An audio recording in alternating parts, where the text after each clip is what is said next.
Hello, I've just finished reading the book Normal People by Sally Rooney, and I don't usually do book reviews, but I thought I would do a book review for this book because I have some odd feelings about it. So obviously there are going to be spoilers. Okay, so basically the book, it's about two people called Connor and Marianne, and they are like in love. So as the book starts off, I didn't really like it because the premise is that Marianne is really unpopular. She doesn't care about that, but she's like basically bullied at school and like really unpopular. And Connell is popular. And at this point, they're 18. They're in secondary school because it's set in Ireland, so they're in sixth form but in secondary school. Now, this bit I quite like the idea of their friendship because like Connell kind of wants to be friends with her, but then like doesn't want to tell people because he's like embarrassed that he's friends with her because she's so unpopular. And this is kind of an odd premise that I mean, not odd, but I didn't like it because it doesn't set up the path for a good relationship because he's hiding it and still like she's being bullied and stuff like that, and he kind of stands up for her, but generally it just seems like a bit rude of him that he's like embarrassed of their friendship and they're like being together.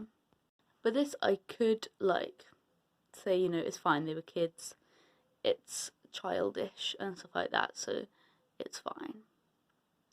Then they go to university together, or like they both go to the same university, and like here I quite like the way that it, like in the beginning of the university part, I quite liked it because it seemed like they were being a bit more sensible about things. I can't really remember this bit very well, but it seemed like they were being more sensible and kind of like it seemed like a more equal relationship because now Marianne was popular and Connell kind of wasn't popular, but it was still kind of equal because of that leftover fact that Connell had been popular.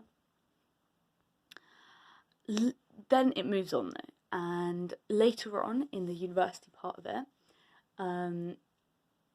Marianne, so they're not dating, they're not really dating actually at all through it. It seems they're just kind of like hooking up occasionally and like are in love.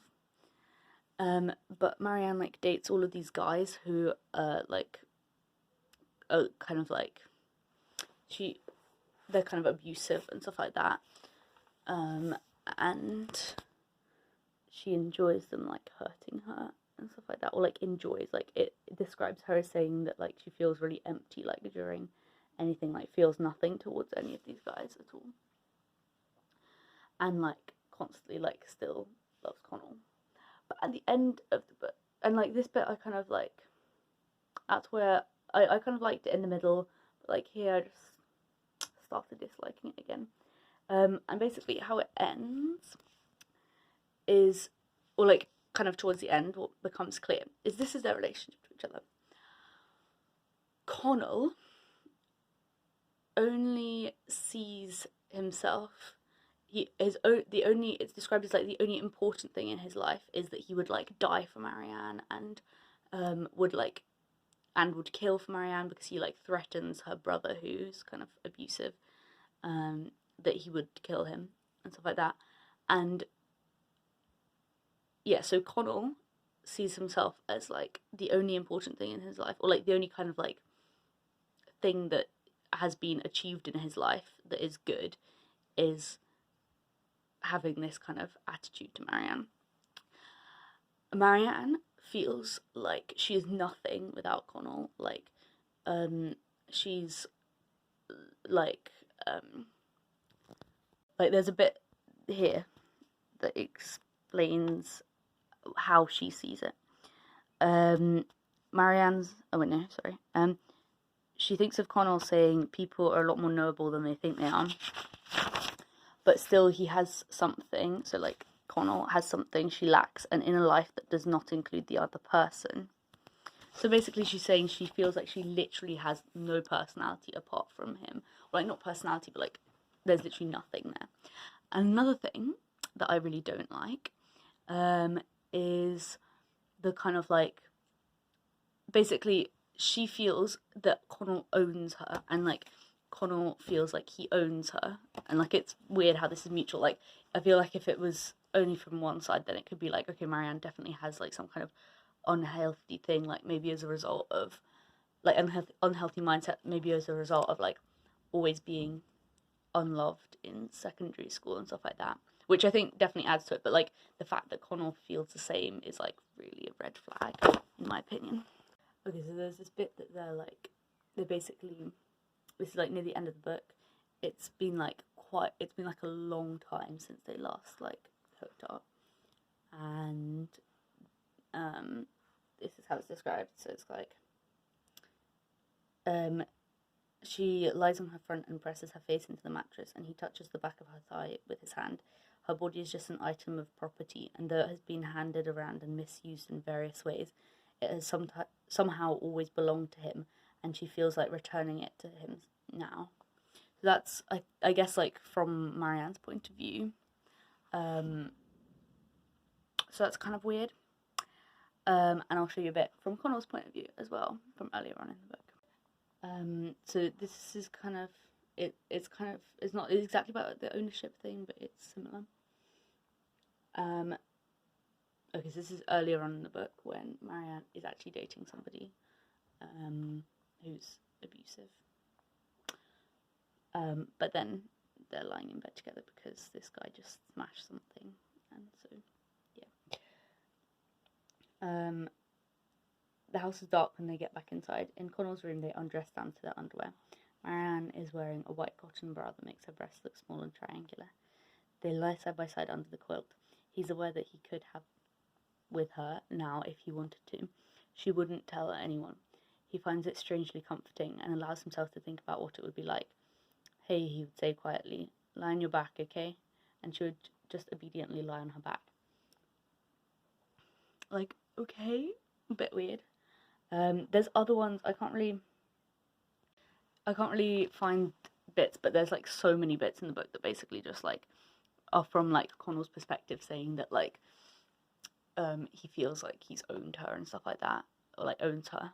And also this idea of like Marianne not having any personality and like being empty and stuff like that. Like there's this bit where he's like hugging her or something, or kissing, and then he's like, feels like I'm reaching into a void and there's nothing there. Like it's just like really odd. Another problematic phrase I've just found is she says something like, she basically opens up to him about the fact that she was like abused as a child, and then he's like, and she's like, I didn't want to tell you because you'd think that I was damaged, and then he's like, but he always thought she was damaged. He thought it anyway. Like, what? Like, okay, that's really weird. So yeah, so basically, yeah, they don't have a personality without each other, especially Marianne. Marianne has no personality except being in love with Connell. And like, I don't know, it also, like, they talk a lot to each other and stuff like that. I don't know, it just also seems like they're overcomplicating things so much. Like, maybe I just can't relate, but like, they're just, like, so much of it is so overcomplicated. Like, why can't you just be like normal people? But like, I don't know, I haven't really been in a relationship like that, so I don't really relate to this concept, but it's definitely codependent. Like, towards the end, I'll read you a bit. This is from Marianne's point of view. How strange to feel herself so completely under the control of another person, but also how ordinary. No one can be independent of other people completely, so why not give up the attempt, she thought. Go running in the other direction. Depend on people for everything. Allow them to depend on you. Why not? She knows he loves her. She doesn't wonder about that anymore. So, like, she's like, I can depend on him for everything, including, apparently, her all sense of happiness in her life. Like, wait. Like, this is near the end of the book. Like, right at the end of the book, I mean. But for her, the pain of loneliness will be nothing to the pain that she used to feel of being unworthy. He brought her goodness like a gift, and now it belongs to her. Like, I mean, that seems nice, but like, it's not. I don't find it that nice, because it's kind of like, basically she didn't have any friends before him, and then he like basically gave her all sense of worth by like being friends with her. And like even like when she's now a full grown adult, I mean she's like in her early 20s, but still, now that she's like, she still feels like that. I don't know, that's just so weird. So yeah, other problematic things about the book. Marianne has like an eating disorder that is just completely not confronted at all. Like it kind of describes in the middle of the book about how she's like getting thinner and thinner and like eating less and less, and then like Connell notices it after like as in just notices how like thin she looks, and like it's just not confronted, and it kind of just like stops being mentioned after a while. Yeah, something that I found confusing, not necessarily problematic, but just very confusing, is there's this bit where Marianne gets in a fight with her brother near the end of the book, then rings Connell to get him to pick her up, and he's like drunk a tiny bit of beer, but he drives there anyway. But I don't think it's to do with the beer, but he basically, like, it kind of shows him like visually, like his visual field is like going really weird and like colourful and like swishy and stuff like that, and I didn't really understand that because it's not mentioned. It's not like explained at all, but that's fine. I don't know, sorry Grace, I did read the book. I thought that, like, I don't know, I didn't hate it. I think there are some very good things about it. Like, I don't want to leave it on a bad note. There are some good things about it. I really like the way that it describes like situations and conversations and stuff. Like, for example, there's this conversation in which that's happening and Connell is clearly like anxious, and it's describing him like, it like every now and then it will describe him like peeling off like this like beer bottle like label like throughout the conversation, which kind of heightens the sense of anxiety that he's feeling and stuff like that. There's a lot of nice things about it, and I got used to this pretentious thing that it does, that like where it doesn't have any speech marks or anything, but I got used to that. Generally it's very well written, but it kind of glamorizes this oddly like codependent relationship where each of the people just feel like they are nothing without the other person, and that could be like some romantic soulmate thing, but it's just made worse by the fact that Marianne used to be, well, she didn't, well, like, I don't know, by the fact that Marianne seems like really insecure and like used to be abused and stuff like that.